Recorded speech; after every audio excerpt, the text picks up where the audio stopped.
Hello, everyone. Welcome to another episode of Science and Spirituality Talks. Today, our guest is Trupti Gokani. She is a board certified and recertified neurologist who has founded and directed an integrative neurology center for 15 years. And during that time, she managed complex and chronic neurology patients and was often able to help them when others were unable to help them. She also chose to become certified in Ayurvedic medicine through two well-recognized U.S. programs. So what I'm hoping that we do today in this conversation is talk about that very interesting cross-section between neurology, Ayurveda, and she's also a published author. She's got two best-selling books, and one of them quite recent. So we'll talk a bit about those too. So welcome, Trupti. Thank you for having me, Deanna. So grateful to be here. Oh, I was so looking forward to this because as you and I were just talking about, I Yeah. feel like we know each other Yeah. when we were in Chicago, and you live in Mhm. Chicago. I'm Mhm. from Chicago. We made a connection, and I kind of felt like, oh, I like her. There's Yeah. something about her. Yet we've never really gone deeper in the way of, I would say, our personal lives and the Yeah. way of like, how did you find science? How did you find medicine? Mm. And also your spiritual path. So that's what this is going to Mm. be about. I'm looking forward to it. Love it. And I felt that energetic connection with you right away when I met you too. It was just this beautiful kind of feeling, a meeting of souls. And I said, I love her. I want to stay connected with you. And we did for all of these years. I love it. We sure did. Yeah. And that's why Yeah. you were on the top list of people that I Oh, wanted to reach out to. thank you.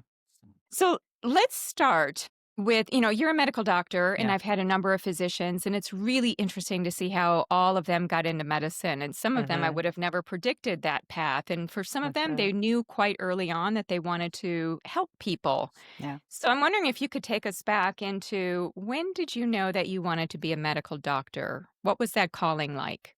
So for me, the calling was such that I was actually in a program. I was in the business school when I was in college and had no plans on being a physician. My dad's a physician, retired now.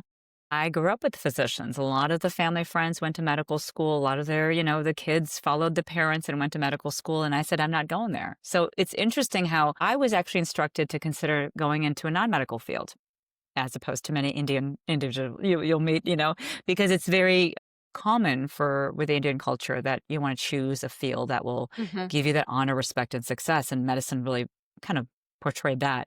Yet for me, I didn't know if I really loved it at that time. When I was hearing my father's perspective of it, I never heard him come back with these amazing stories of his practice. And I thought, if he doesn't love his work, maybe I should consider a different, path. So I went to business school. First year of business school, I realized I didn't like talking numbers and I wasn't drawn to, accounting and finance. And I thought there's something about science that I loved. So I decided to switch out of business school, went into economics and biology, not sure what direction I'd take. Would it be a business direction or science direction? And then kind of started speaking to friends of mine that were going to medical school, started realizing that could be a really interesting path to take. And so it was only kind of almost, I say, you can move towards things in life or move away from. I was moving away from business school. So then I decided to move a little towards the medical profession.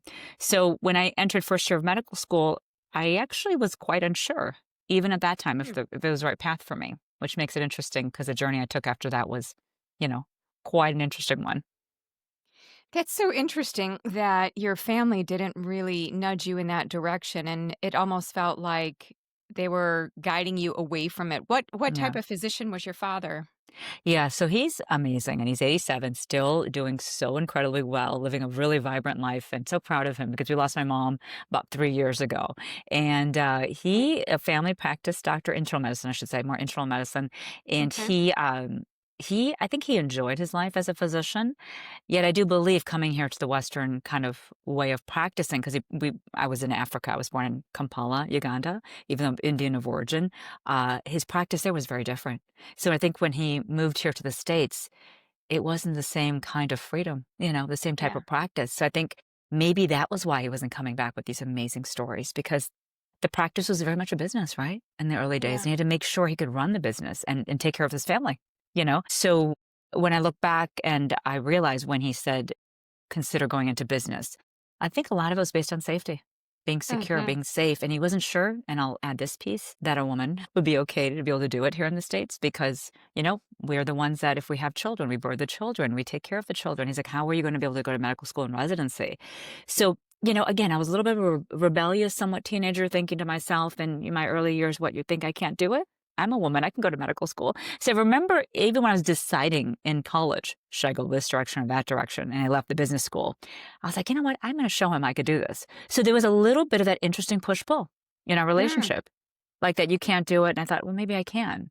So I'm just being honest. I don't know if I really understood, really had a good grasp of what medicine was, you know? Was it difficult for you being a woman once you were in medical school and you still were kind of on shaky ground? You weren't really sure about it even the first year, but how was the dynamic in the way of you being a woman? Because I talked to Yeah. somebody else who really had a trying time Yeah. in gynecology. That was her Mm. area. So first year was all right. The first couple years were fine. I think when I found the challenges were when I was doing the rotations, surgical rotations were challenging for me because of the comments that were being made, because of the way I was treated, somewhat disrespectful as a woman. Mm. Interestingly enough, when I finished my residency, I might have even written about this in my book. I think I did. I'll share it now if I haven't. Well, my last year of training, I was the chief resident in neurology, and the chairman said to me at that time, I had let him know I was going to go into migraine, into headache medicine. And he said to me, you're going to take care of the worried well. Those are mainly women who are just, they're really not that sick. And I thought, wow, you're kidding. Because my mom had migraines. I had grown up with the mother struggling with severe disabling pain to a point where Mm. I'd come home from school and she'd be lying on the couch and just quiet, dim, lights were off. I thought, she's not making this up. This isn't the worried well. This is now we know severe intractable migraines is what she struggled with. And this is before those medications, the triptans, were available. So she Yeah. just struggled. And so I witnessed firsthand what it was like. So this interesting kind of theme of, being the woman in medicine, being told this is a word well, migraine affects, mainly women. So there's something that drew me. And also I was resisting and fighting against this kind of conventional thought that women aren't strong enough and that this profession isn't something that should be pursued because these women are just complaining of headaches that aren't really severe. And it's fascinating. There's a whole story down that path that we could take, but it's fascinating to see where migraine has come now and how Mm. it is considered to be one of the most disabling diseases that we know of in neurology. Well, that's another thing you and I have in common. Both our mothers suffered from migraine. Yeah, my mom doesn't have this anymore, but definitely same kind of thing. I'd come home from school and she'd have her head hanging down. It's like I Oh, knew it was just one of those migraine moments, yeah, right? yeah. So do you think that that prompted you going into neurology? Was the experience with your mother? I mean, why didn't you choose dermatology or gynecology or gastroenterology? Why was it neurology? Was it because of the migraine? It was because I love the bridge between the mind and the body, and this idea of migraine wasn't at that point, this is 25 years ago, understood when it comes to the pathophysiology of the attack. It was this, you do an MRI on someone with migraine, you don't find anything, but they're having these attacks of pain. So we knew that stress and emotions and anxiety and depression played a role in the manifestation of migraine, yet we didn't understand the circuitry of what happened, what were the events in the brain that were leading up to the attack of pain. So I found that intriguing, and I found it intriguing that my mom was struggling, and yet no one could explain what these episodes were. So it was enigmatic. It wasn't discovered. It was to me this place to go where I could be almost like a researcher and a physician. And of course, I love taking care of women. I felt for the Mhm. women that were Mhm. coming in, and the clinic. My last year in training, all the patients, migraine patients, came to me because I was that compassionate, loving. I get you. I understand you. They Yeah. always asked me, have you had migraines? I said, no, but my mom has had severe migraines. I understand your pain. And I felt like that was great for me because I was able to take my mom's challenges and bring it to help of so many others, right, for all these Mhm. years. And then that took me down this path of really understanding this mind body connection, which I don't think I would have explored in dermatology and any other fields. So I think the neurology and the mind and psychiatry to me was fascinating.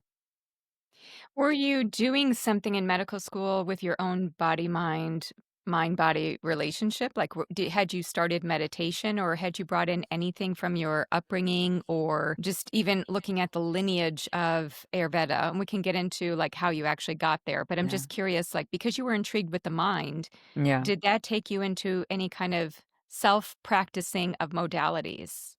Yes, I should actually explain. This is explaining not only what got me into that, yet also Ayurveda. It was my first year of medical school. Mind you, I come in kind of like bright-eyed, bushy-tailed, like ready to go. And then I got hit with the most intractable, disabling 3 months of insomnia. I just couldn't sleep. Oh. And it was so bad I was gonna quit. I was actually close to quitting medical school. And, went to see my dad, and he said, "You're fine. Your exam is fine. You did my labs. Your labs are fine. There's nothing wrong with you." And then I went to see the therapist, and I was desperate enough. I said, "Please help me understand why am I struggling? Because 'Cause I've been checked out medically and I'm fine." And then she asked me the question that is the most important question, it's because it really framed a lot of what I wrote the second book, the Stress RX. She said, "Are you feeling stressed?" And my response, Deanna, was Mhm. no.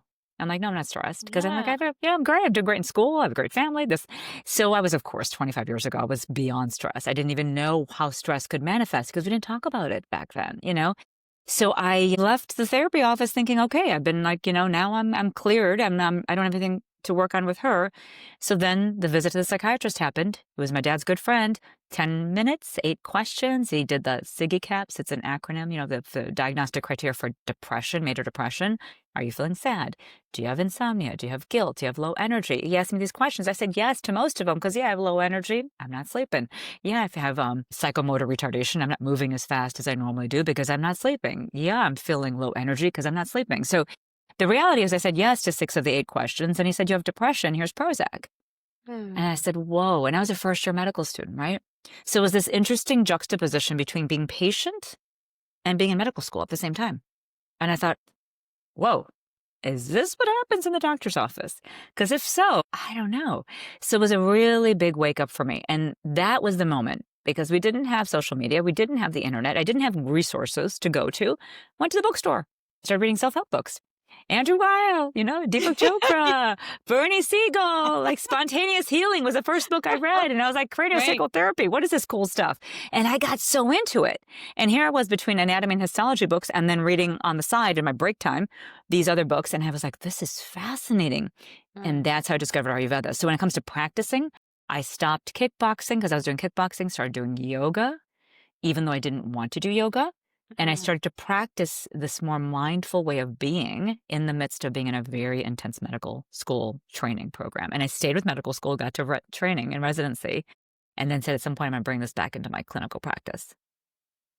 During that time of training in neurology, was there much discussion about the mind body connection in the way that we know it now with mindfulness and understanding BDNF and really looking at the mechanisms? And I mean, because Andy Hmm. Weil and a lot of these people, they were ahead of their time. There was Hmm. some science, but it was still kind of scant. So Yeah. if you're talking 25 years ago, so, can imagine I'm seeing you poring over textbooks and trying to Yes. understand yourself, trying to understand Yeah. your mom, your Yeah. patients, but yet not really having a robust, I would say, counterpart to, Counterpart. you Hmm. kind of had to scramble through all of these different sources, right? It's interesting as I'm pausing and really thinking about that time.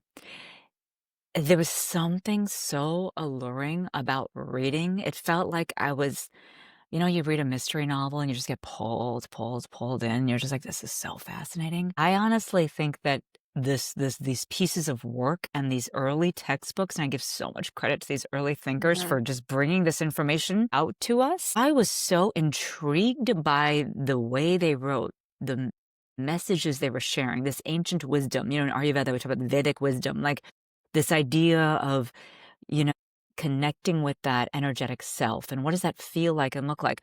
So much of it made so much sense. Here I Mm. was, I didn't need the data. I didn't want the data, nor did I care for data. I just felt that this was the right way to be. And when I learned more about how to get to know oneself, all of this Eastern medicine philosophy is connecting within. What is the mind? What is the mind saying to you? What are the programs that are working in favor for you? What is working against you? What is your intuitive sense. So much of that was so fascinating that I really just kind of embraced it and didn't look for support or data or anyone else to kind of say this is right or wrong. It felt right. And then, hey, I was sleeping again a month later after I practiced some of the Ah. techniques. So all I needed was an N of one, me. I'm like, I don't care if no one believes in this ancient science. I know it's 5,000 years old and people should. I know my counterparts think I'm nuts, but all I'm going to say is this has worked for me. So to tell you during in residency, you're asked, like, did we talk about mind and body? I still remember the cardiologist. I will never forget. I'm trying to think of her name right now. She had a crystal and she went to one of her patients and she started to spin the crystal. I think she was checking the chakras on the patient. Everyone in the room was like, she's off her rocker. She's crazy. I thought she was the coolest woman ever. I was like, what are you doing with that crystal? Why is it spinning that way and this way? But I remember because I open, I think, that's what happens. You open yourself up and then you're like, you're not going to be critical and judgmental. If anything, you're so receptive because you want to lean in and say, what is it you're doing? And how did you pick up on that? Like she literally picked up which chakra was off by using this like little pendulum, right? And yeah, the rest of my friends thought she was crazy, but I have to say there were some early thinkers then too. Not that I was taught during training though. I do think there were people that were like on the fringe like me, you know? Yeah, and you kinda have to find your community in that way, Yes. right? There would be Yes. certain people on the periphery who might be more inclined in that direction, but was it challenging for you because Yeah. this is just like the first year within medical school, right, Yeah. that you started to explore this? Did you feel like Yeah. jumping ship and going over to Ayurveda completely and saying like, "You know what? I just wanna study this and immerse Yeah. myself completely." Well, the part of me that was the safety part was speaking, right? The root chakra was like, you got to have a job. Can you even have it? Yeah, Will you be employed if you leave? And I didn't know about any Ayurvedic training programs. I was so not in that world. I yeah. thought this was only you could do this in India. So quite frankly, I didn't even think that was an option. Like now, for anyone that's listening, there's tons of Ayurvedic training programs and you could do them virtually all over the world. I did not know that 25 years ago that I could have done some programs because there were a few that existed, very few. Yet, so I was just like, I'm going to stick with this because, hey, I'm sleeping again. I'm feeling all right. Learn something fascinating. Tuck that in the back pocket for later. But I know it's there and it's super cool. I'm not going to talk to too many friends about it because they're going to think I'm crazy, but I'm going to like just know that it exists. And this is really neat. And I kept on reading some of those books, on the side. Yet I wouldn't really talk about it because, I wanted to fit in. Wanted to fit in with the Right. rest of the group. Yeah. What strikes me is your degree of confidence in yourself for forging forward and Yeah. yet still believing in what you knew to be true. Yeah. And I'm curious if in your discussions with your parents, did you have siblings or do you have siblings? I do. I have two siblings, an older sister and a younger sister. Okay. Yeah. Yeah. Neither one of them's in medicine. Yeah. Okay. Well, I was just curious if you talked with your family, Yeah. especially your father, about your interest in Ayurveda. And was Yeah. there an acknowledgement of it? Was there a dismissal? Or how did your family take that? So I'll share that, when you look at training in India, my dad was a physician trained, grew up in Africa, but then he did training in India. India had actually, because of British colonization, had banned Ayurvedic medicine, during the time of the colonization. It only became kind of recognized back as a legitimate offering and kind of brought into the state system 1971. So many years had gone by where India did not really think of Ayurveda as a legitimate science, even though it's 5,000 years in origin. So Yeah. when my dad did his medical school training in India, you know, it was not respected. Ayurveda was not practiced Hmm. openly, nor was it allowed to be Hmm. practiced because it was banned. So my dad, when he heard that I was going into Ayurveda, I was interested in Ayurveda, I don't think was open initially. I think he was a little skeptical and questioning why you're training in neurology, which is so well respected. Why would you go do this backwards voodoo-esque science? And I told him, I said, Dad, hey, you know what? It worked for me in a time Hmm. of crisis where I was going to leave medical school. It worked for me. I tried to convince him. I tried to convince my mom and my siblings. I would talk to them about it. Yet I knew, you feel like there isn't this kind of readiness yet. Hmm. Hmm. I didn't really push where I felt like it wasn't necessary. I wasn't getting that reception. So I just kept it quietly within. I knew, again, this worked for me. And then I waited to have some kids and then try it again. And when I started to see amazing things happen with my kids, and then really opened up my own practice and blended Eastern and Western medicine, and then had patient after patient improve dramatically with these somewhat simple transitions that I was making in their lifestyle based on their Ayurvedic state. I knew that there was something to this, you know? So Uh-huh. it was kind of, I just kept on testing it when I felt like I was ready to test it with the right audience and the right people. And so Yeah. thankfully, like I said, I had 2 kids that allowed me they didn't have much of a choice, but they allowed me to kinda utilize some of these techniques with them. Yeah. Yeah. Yeah, No, that makes sense. And it's yeah, great that you kept at it. yeah, That you continued despite not really getting, probably you had just a few people around you who were in support of this, but the yeah, majority did not seem to be in alignment. So that takes a yeah. lot to really forge forward. It feels like, as I listen to your story, it's a little bit of the archetypes of being the rebel, being a bit Mhm, of a warrior, and being a healer. yeah. You have this really beautiful path, and that's just kind of like tippy top. There could be Mm. so many others, and so it's kind of neat to see all of those blended together. I Yeah. have I have a question about Ayurveda and your spirituality, because for some people, they compartmentalize and they say, "Okay, Ayurveda is a healing system. It's about figuring out your physical constitution. It kinda has its limits." Other people would see that it's a healing practice that connects to something deeper, that is philosophical, that can change how you live your life. And so I'm kind of curious with you. First of all, how did you grow up in the way of a spiritual framework? And did studying Ayurveda actually change that framework for yourself? So I'll start by saying I did not grow up with a spiritual framework in terms of my family and friends were not necessarily the most spiritual, meaning that coming from Africa, I'll back up a little bit. I was born in Kampala, Uganda.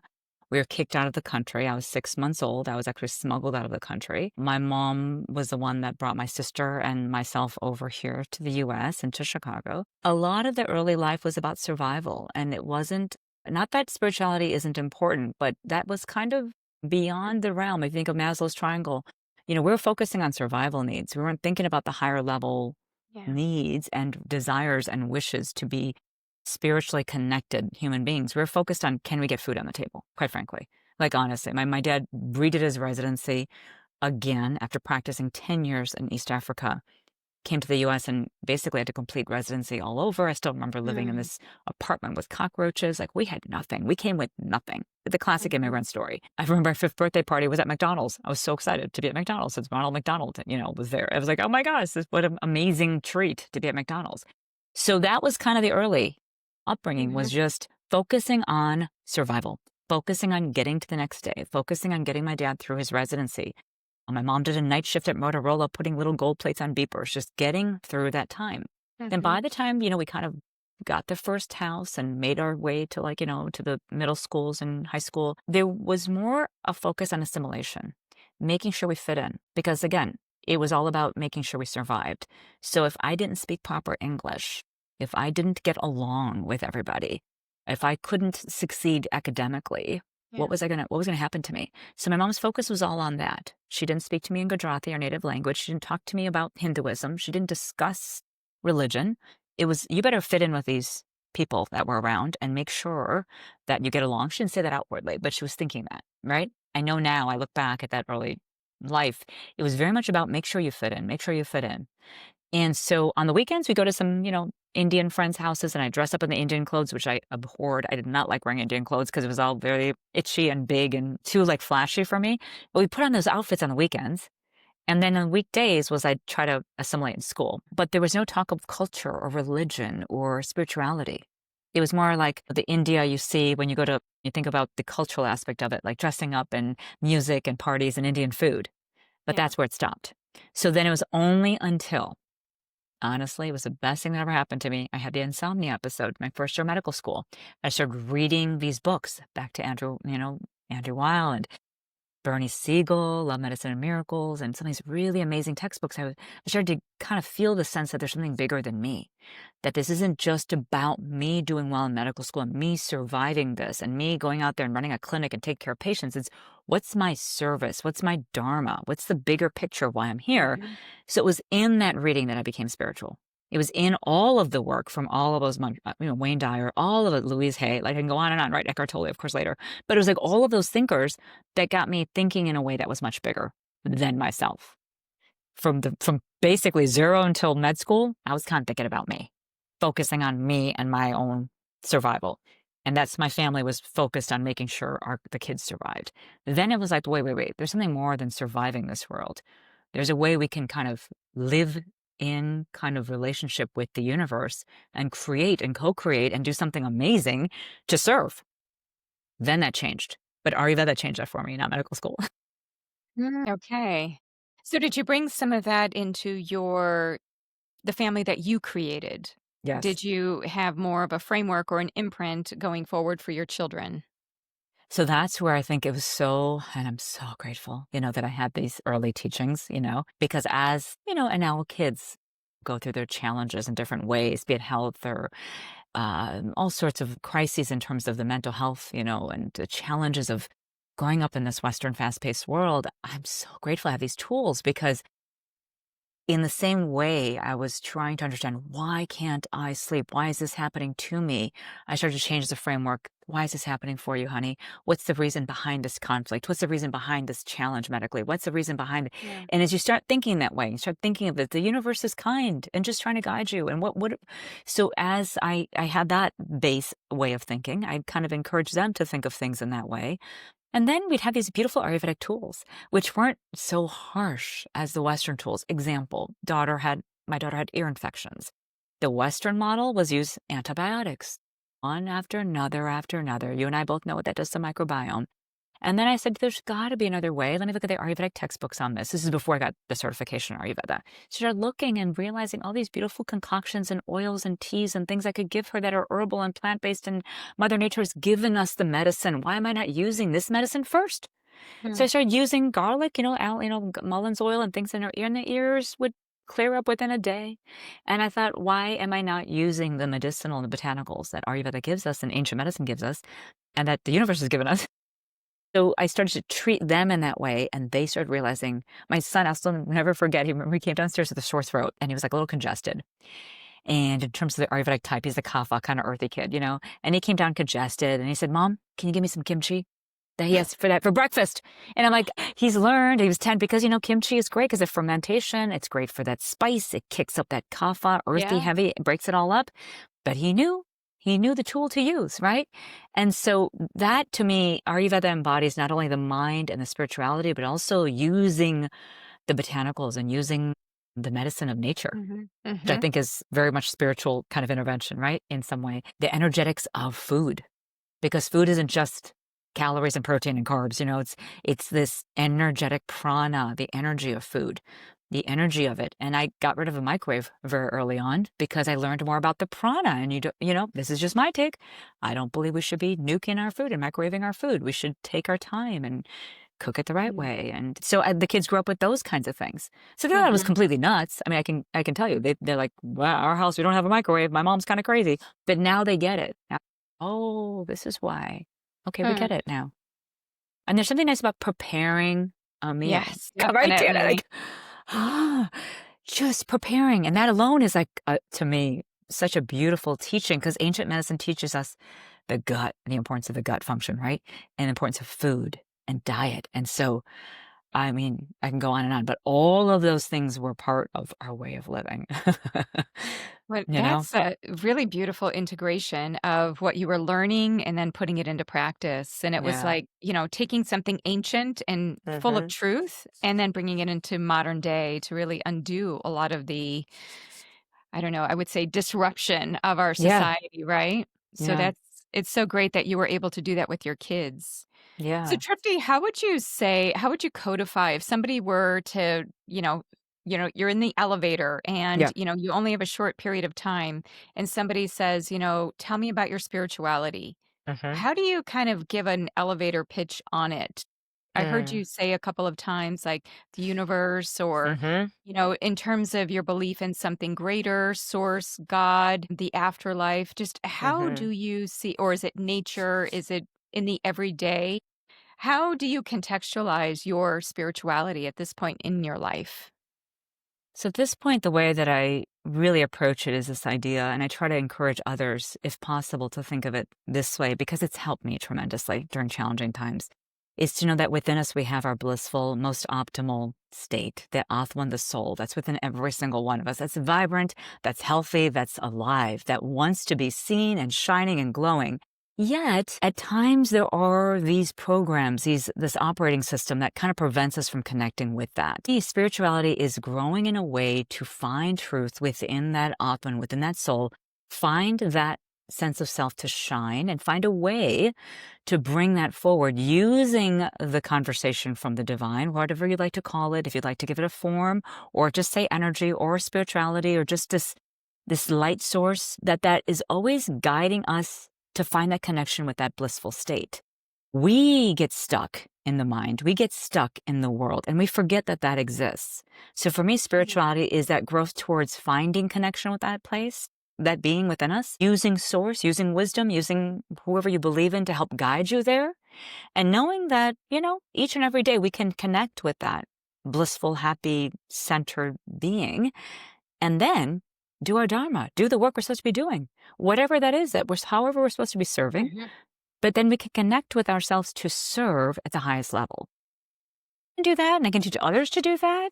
I mean, that's it, right? That's, to me, is like the most beautiful thing. So when I hear challenges and I hear people that are feeling challenged and feeling stressed, I try to remind them that at the deepest sense of self, there is that beautiful soul that only wants to shine. And don't forget about that. And the spirituality to me is that divine source that's guiding you to connect with that. Nice. Really nice. And I like how so many people could take that as a model and insert Mm-hmm. their own kind of like their own framework or then their own overlay Yes. and still use that model in the way of like tapping into that bliss energy. So Right. how do you connect with that yourself? Are you doing a Mm-hmm. daily practice? Are you is it prayer? Is it intention? Do you have a daily practice that brings Mm-hmm. you into more of that bliss? Yes, yes. And so back to, medical school when I was challenged and I was looking for tools, looking for what are these tools that can help me feel? Because I knew that was in me. Like I knew that when I was going through that tough time, I was like, I know there's a part of me that's absolutely optimal and healthy and can sleep beautifully. Where is that Trupti? Like, how do you get there? How do I get to her?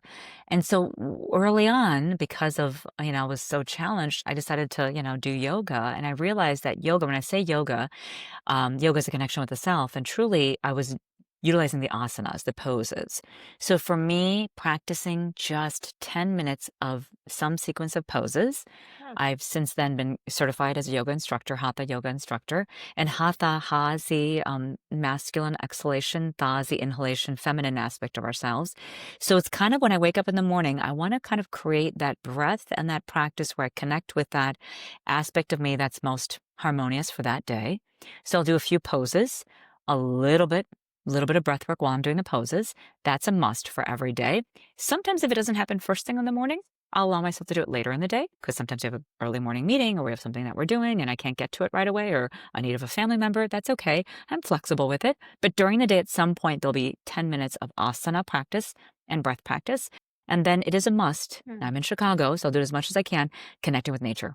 Feet on Yes. the grass, going to the garden, watering the plants. And I love to make chai. I'm a big chai fan. I think it's a spiritual practice for me, honestly. My husband's like, she just loves to just make the chai. I will pound the cardamom, smell that cardamom. It smells amazing. Sprinkle it in, run out while it's a little boiling. I'll go to the garden and cut some lemongrass, do a little bit of watering, come back in, put the lemongrass in there, put fresh mint. Mm, I like a very specific type of black tea that I put in loose tea in there and let that all come. And then add some Ayurvedic spices, that are become chai masala spices, clove and black wow. pepper, and let that come to a boil. And that's part of my morning routine is smelling that.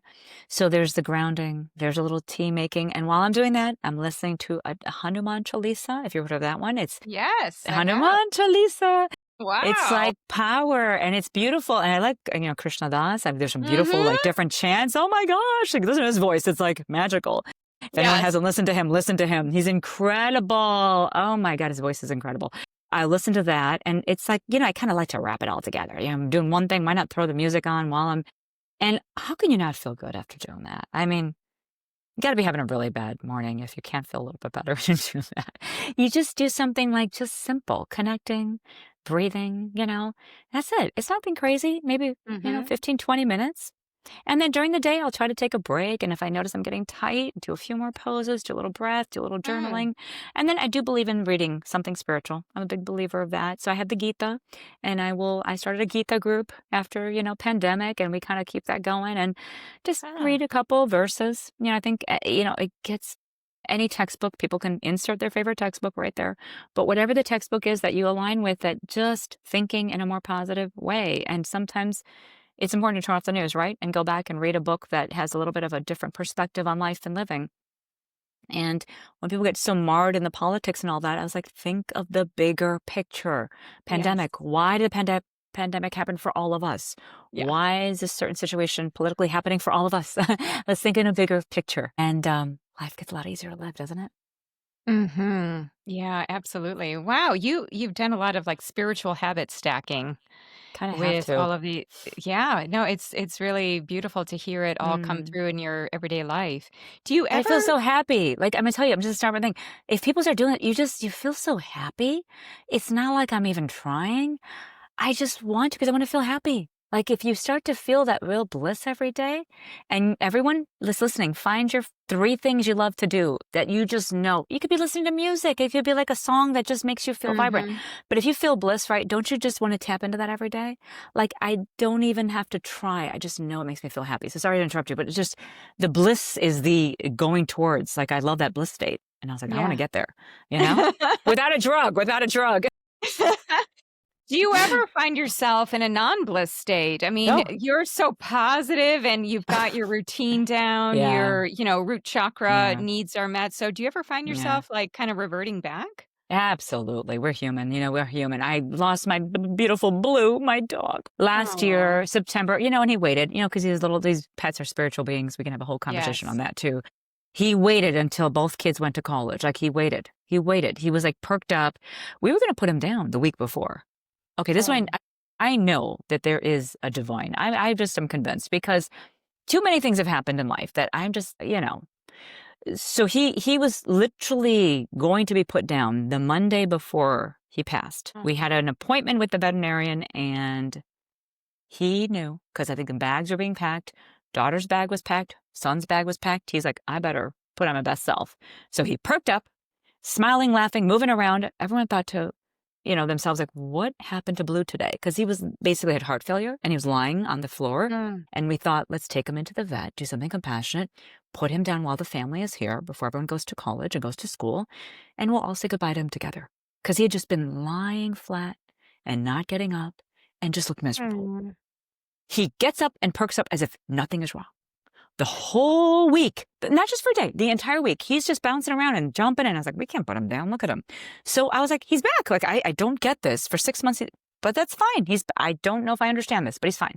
It's like that lucid interval before someone Yeah. passes. They say there's that Mhm. lucid interval. Mhm. He did that. And I witnessed it. The whole family witnessed this. So he's lucid for a week though, an entire week. Okay. They both leave. And then it was a full moon. Middle of the night, I wake up, I hear him Yeah. panting, panting, panting, panting, desperately panting. And I looked at my husband, I woke him up. I said, this is it. He's going. Tonight's the night. We took him downstairs and he passed within a couple of hours. Oh. And it was heartbreaking. So I was down for a month. I was down because he was my buddy. Like, he was Yeah. that, and he was, the kids left.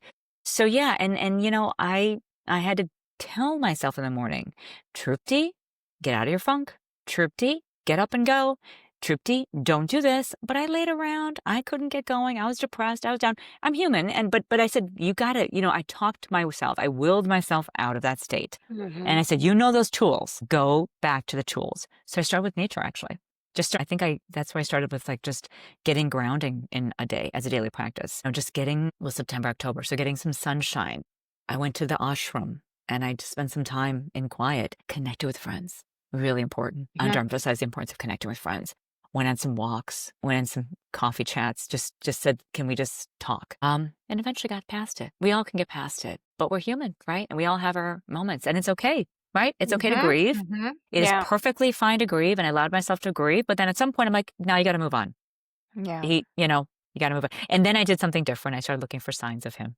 So I was like, Blue, if you're around, do something like this. So Mhm. flicker the Mhm. lights or do show me you're there. And Blue would kind of show me the essence of husband, in different ways. And, I think that's kind of fun too, to look for some signs. With my mom passing, I did the show me like some bird come my way, and it was a cardinal that kept coming, you know?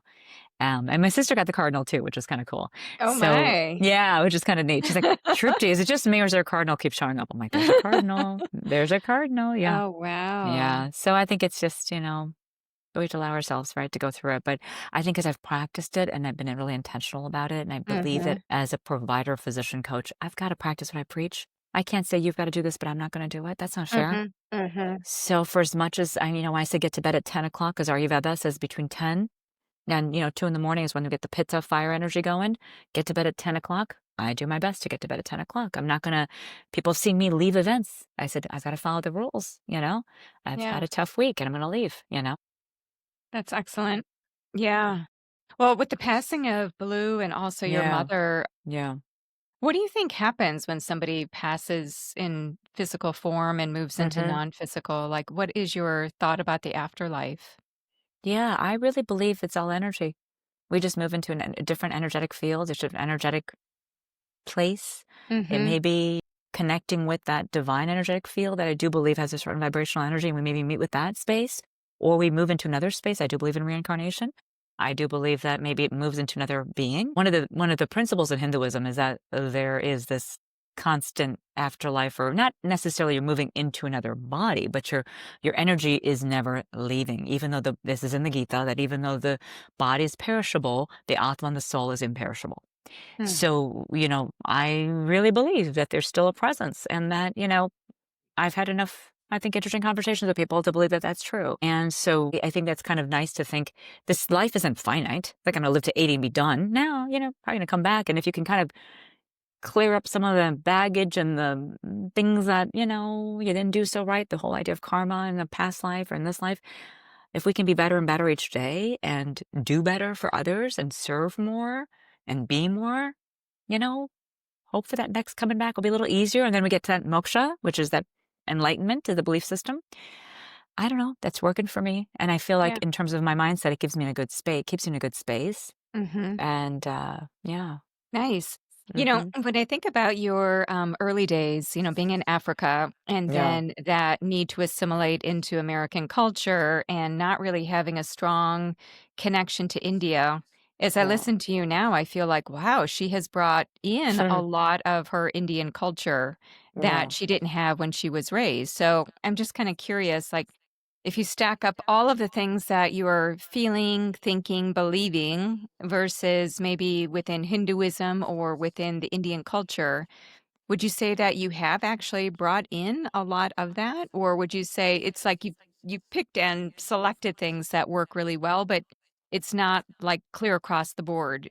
It might be hmm just like things that you see would have a resonance. I actually think because I didn't have that upbringing, that I was far more curious and receptive and interested. So Mhm. back to reading some of those early textbooks, because I didn't have that almost that imprint on me and that belief system and that religion told to me. I wasn't taught to believe a certain way, to think a certain way.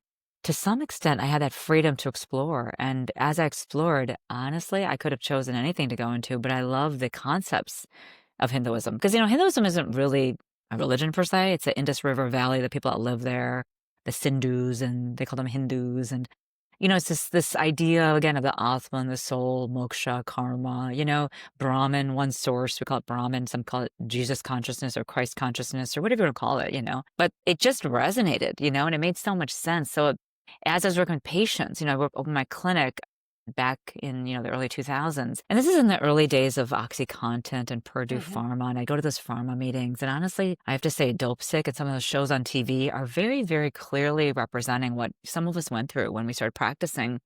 We could call in OxyContin in high numbers. I can call in Vicodin and Xanax for whoever wanted it. And I had these pain patients that I would prescribe these medications to and go to these conferences and being told that it's okay, there's no upper limit, you can give as much as you want. And I thought, wait a second, in my day, I didn't chase away my insomnia by taking more Ambien. I didn't just keep band-aiding it. I got to the root of why was I having sleep issues. And I was incredibly vata pitta imbalanced. I was so excitable, Mm. skipping meals, drinking coffee, never sat down for lunch, going to bed at 3 a.m., kickboxing. Like every single thing I was doing, even though I was told I was healthy, was wrong, was unhealthy. And the moment I started to choose according to my nature, slow it down, Trupti, you're too vata, you're moving. Slow down. Do some restorative yoga, do some breathing, even though you think it's boring, do it. But then to fast forward to my patients, I was noticing that, wait a second, this is the same thing that's happening. They're Mm. chasing away their pain. You can't chase something away. You've got to get to the root of it. And I said, okay, wait a second. If I can allow them to reflect upon this and get a little bit more into the why is this happening for me, we cut down the narcotics, we cut down the medications, got people a little bit more grounded, taught them to breathe. And so I really feel like all of this is part of the embodiment of the final kind of being of who I am, is I learn the principles, practice the principles, write about the principles, and I talked to people about it. People were open to it, which is amazing. Everyone was like, I'm desperate enough, I'll listen, because I had complex patients that had like failed Mayo Clinic. They're like, we're ready. We're going to the Ayurvedic neurologist, so okay, we'll listen. And I was like, okay, I'm going to tell you something. I'm going to have you think this way. And they're receptive. And then it was amazing. Some of these chronic cases got better. So I think with spirituality, to answer your question in a very long-winded way, and the religion kind of for me was embracing some of these principles that were part of the ancient textbooks. Yes, I did the Ayurvedic certification and learned the full-on practice of Ayurveda, but I did choose those pieces that I felt like my modern Western clients could kind of align with. Mhm. So the pieces of like knowing your dosha, your mind body type, knowing what I call your stress state, where you are now, knowing some just basics about the types of foods you're eating. I mentioned the kapha earthy. Like if you're earthy, you want to eat spicy foods. But if you're really pitta fired up, you don't want to eat the hot spices. Eating like tomatoes or having chili peppers when you're really fired up and heated and have a right-sided headache, not a good idea. Cool it down. Cucumbers, cilantro, coconut water. I've got some pomegranate juice I was telling you about, like sipping on Yeah. things that are cool, right? And food is medicine. It's like such a cool thing. It's like I just go back to food because I love food. But I mean, but it really is medicine. I think I woke up to the fact my mom was the best cook, by the way. She was like known to be like she was a home economics teacher in Africa, and she made the most amazing meals. And so I grew up with really cool, amazing food. But what she didn't understand is the medicinal effect of the food. That Mhm. you're giving us medicine, Mom. Yeah. You're the one giving, not Dad, who's a He doctor. was giving you love, right? It was that It was experience of like, love. she loved to make those foods. So She then you had the food. best of both worlds You there with your got it. parents. You got it. So I You have got two it. other questions for you. One is kind of a smaller question, Yeah. perhaps, but it really does tag on to what I just asked you about Hinduism and also Ayurveda and how you've picked certain aspects. What about astrology? What about Uh, medical astrology? Do you have any inclination in that direction? Do you see it as a useful operating system? Absolutely do. And I will be humbled to say I did start a course last year and I stopped because, oh my, it is, right? What happened? Was it Whoa. just like it opened up like a whole other world or Yes, yes. I was also finishing the second book, so I was kind of busy with the writing and editing, but I thought to myself, I need to fully dedicate myself to understanding. I downloaded an app to understand, there's different charts, right? The South Indian chart and the Vedic astrology. I was looking more at Vedic astrology based on the moon calendar versus the sun. And it was so powerful that I almost had to pause the learning because I just wanted to sit and embrace it. But to answer your question, I think it's such an incredible piece to understanding who we are. That in Ayurvedic, in Chinese medicine, our energetic being is dictated by the stars and the planets. And I'm humbled to say that where things are moving, if Saturn's in retrograde or whatever, Mercury's in retrograde, if something's happening, we're going to feel that energetically on this planet.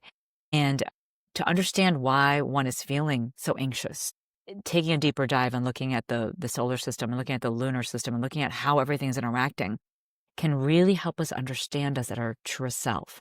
So I went a little bit into it to understand the Vedic understanding of astrology and dosha, the imbalance in our nature, and why people get stuck into a fiery state or get stuck into a vata state. Yet there was so much more to it that I felt that I was humbled to say that I would need to really go to an expert to learn this. Because for me to learn on my own is a little bit too daunting, to be honest. But I'm such a believer. Have you studied it? And I'm sure you have. I Yes. have an attraction to it and I have explored the Western and Vedic, Uh-huh. and it's almost like you have to stay in one or the other because Yes. they're different. Yeah. There are similarities, but there are clearly differences, right? I'm kind of following the lunar, the female, you know? Well, yeah, sure, and that precedes the Western, the It Roman, does. the Greek Yes. The system, Greek right? system. So, Yeah, yeah. it's the sun masculine versus the moon The feminine. feminine, and I think we kind of agree that I don't know, there's something to it that is. And then when you look at Diwali and our holidays, like everything is falling along this like lunar cycle, and our cycles. Let's just talk about that for a minute. Like you're supposed to cycle along, the new moon and the full moon. And I think when I learned that one piece of information I'm still cycling now. I'm 54, but when I was in that premenstrual kind of like trying to time my cycles and looking. It's fascinating to think that if I'm not cycling at the right time of the lunar phase, that I might be too masculine in my life. And I need to Mhm. change. Maybe I should stop working out when I'm getting my period. That's a very masculine thing that Westerners Nice. do. And maybe I should Yeah. start to be introspective and go back and go to the garden and do some more time with girlfriends during that time versus like exercising intensely. How many people do we know that exercise the same every single day? Doesn't matter what their cycle is. And just learning that piece to me is like the moon.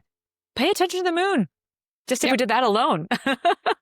I know, it's just one celestial body. Wild. Wild. Yes. My last question for you, and this is kind of one of my personal interests as Yeah. well, so I'm kind of curious your take, especially being a neurologist. Yeah. What is your take on near-death Mm. experiences? Like, have you had patients that have had NDEs? What do you Mhm. think is really going on, and do you feel like that's something to look at and to do further research on? Yes, yes, and yes, 100%. I think that's incredible. I think, gosh, what has happened? I had a couple patients tell me about some experiences that were just incredibly powerful. I worked in the ICU, as a Mm, neurologist, and I had some interesting cases then that were just didn't make sense to me, and I was not sure what was happening. These patients would the back to the lucid. There was the lucid interval that would happen. I remember this one woman, 95 years old and been intubated and no movement whatsoever. No, her reflexes were basically diminished. There was no physical strength in her body. And 24 hours before she passed, woke up, started moving. We sat her up. We extubated her. She asked for her family. She talked to her family. They were like, she's back, almost like my blue. She's back. 24 hours later, she died. What was that? Like, what was that? I mean, come on. uh-huh. Come on, you can't make this up. I saw it in front of me. Everyone was just shocked. And so the near death, I believe that's the Atman. We call it the Atman, the soul, making its way out and trying to decide, am I going to stay or am I going to go? And that's it. And we move into that space that I think is this beautiful divine light. I do think it's that vibrational feeling, that high vibe that we're all trying to find our way into, that high vibrational state at all times. We want to reach that because we can feel amazing there. And I think that's where the soul wants to kind of decide, am I going there or am I staying? And so Mhm. for me, it is worthy of exploration. It's worthy of exploration of why we stay, you know? Why we choose to stay, what's happening there, right? I believe it though, so I'm pretty convinced. I have seen different things happen. I've heard different stories. I We thought you should be might researching have. it. That's why I wanted to ask you about it being a neurologist, because there's Yeah, even a book by a neurologist who he didn't believe in it, so to yeah, speak, and yep, then had one himself. So I thought I yep, need to ask Tripti about this for herself, and what does she yeah, think? yeah. Excellent. Well, thank you so much for making time for this conversation. And is there anything that you'd like to leave us with? And also Hmm. to, any final words, and also how people can reach you and how they can learn more about your work and your books? Yes. Final words are, I think life is this incredible, magical journey, and that, to start to look at our challenges, it's really opportunities to connect with ourselves, to connect with the meaning behind why the universe has sent us on this path, and to explore that and to lean into that and to start to have compassion towards others that might be struggling, to help them on their journeys. Because if we can all lean into our own challenges and learn from them and grow from them, then we can be better with others and have more compassion for others who are challenged. And I do believe that's why we're here, is to grow in that way. So just to give everyone that positive feeling that I've seen some really complex, difficult cases, but even in that darkness, there's light, you know? So with that, the reason I wrote the second book, because it's a labor of love. As you know, writing books is not easy. Mhm. First book, Mysterious Mind, was really for migraine patients to get a sense of how to use Ayurveda with migraine and how to have that conversation. I'm so grateful. I did a talk a couple weeks ago, and the woman that presented me, she's like, I can't believe this. I read your book, and my migraines, I've been 8 months migraine free, and she'd never met me before. That makes me so happy Oh, because I nice. love to touch people in that way, right? To get to them before they have to come to me. So that book is really about that. It's 10 years old, hit its 10-year anniversary. And then the second book, The Stress RX, is really this idea of how we can conquer our own stress personality. And I believe that we Mhm. have three brains: the way we think, the central nervous system, the way we feel, our enteric nervous system. And the third brain is the microbiome. And if we can kind of balance all three, using all these tools, whatever tools work for you, it's an exploration of that using Ayurveda, but then going a little deeper. And so my website, Trupti Gokani MD, people can find me there. And the goal is really to empower others with this ancient wisdom. Just like those books were there for me, I want there to be some books for people out there that are looking like I was seeking 25 years ago that can say, I read that and now that all makes sense. And not have to go through 25 years like I have and you have of going to conferences and learning Mhm. and going through the grid of this. You can read some books and get there a lot faster, you know? And Yes. I know not everyone can see us, in terms of our coaching work. And so this is a way we can reach you with these books and this work. So hopefully everyone, got something out of this and felt a little bit more optimal and positive about the world and themselves. And thank you for having me. You're always such a pleasure to spend time with. So thank you. I feel so grateful.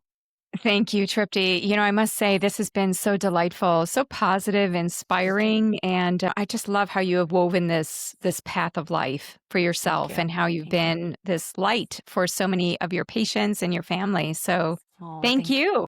Thanks for being Thank here. you. Be well. Thank you.